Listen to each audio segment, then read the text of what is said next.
Trev, well played. His debut goes a pretty decent start so far.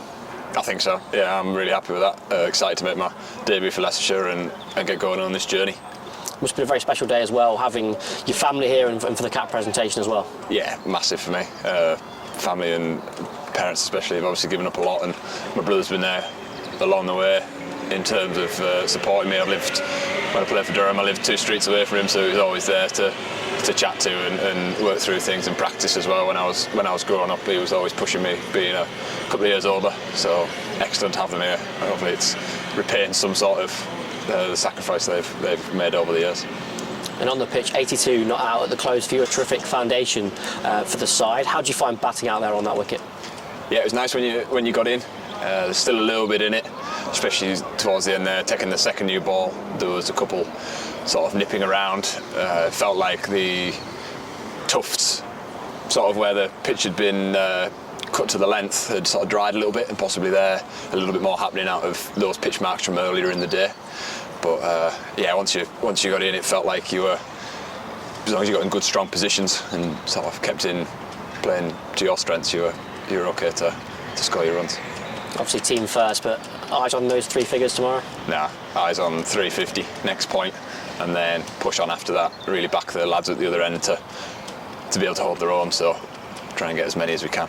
And talking about lads at the other end, you built some really impressive partnerships out there, I think with Pete Hanscom, Ben Cox, Ben Mike as well. Must be really some encouraging signs to see how all of the orders contributing to the score. Absolutely, I think we've got a very good engine room in terms of the sort of 5 down to 9, really, in terms of lads who've got significant scores in the first class arena. So even there, Scott and Mac can both hold the bat. So yeah, hopefully through the year, not going to be as needed as much every week, but if players can chip in, and that's how we're going to build big totals. That's how we're going to set up games with everyone contributing throughout the order. And after obviously Sussex winning the toss, putting us in, I think 326 for 8 at the close, how do you assess where the game's at heading into tomorrow morning? They're possibly slightly ahead. Lost a couple of wickets towards the end there with the new ball being taken, but massive half an hour tomorrow morning. See how that goes. As I said, push on to the 350 and beyond if we can.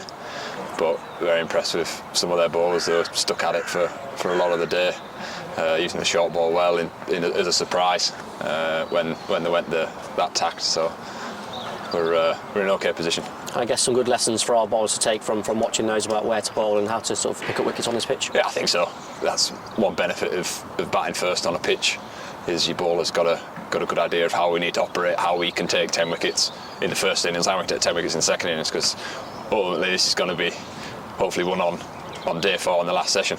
That's the sort of cricket to be hoping for, especially for fans and for players. You put your skills under pressure, so we'll see we've seen what we need to do. It's all about executing when we get the opportunity.